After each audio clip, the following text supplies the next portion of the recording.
I'll tell and you what, you have been everywhere, and it doesn't surprise me that you always rise to the top in every well, job that thank you've you. ever worked, and it always becomes excellent work. I'm pretty fortunate in that I've been put in the right situation, but I've also had mentors who have taken me on. I mean, all the way back to high school when I needed. I was a big screw off in high school. You knew me as a class clown, Annie, Yeah, and I mean, I may have been smart, but I was always just, messing around. And we had a teacher. I never had her for a class, Mrs. Jamerson. Do you remember her?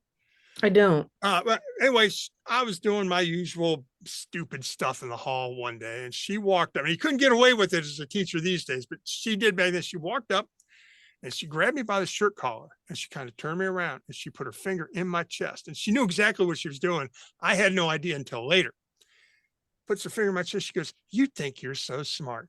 Everybody talks about how smart you are. Well, you know what? You're just wasting it. You're not so smart after all." And I was like, "Oh, well, I'm going to show you who's smart." And so that was about midway through my junior year, and it lit a fire under me.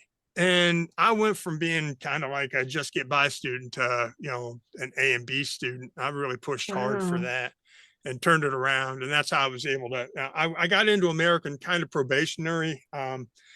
They liked my SAT score. I had a couple of teachers who wrote letters essentially saying he matured over the course of time, and so that explains his low GPA.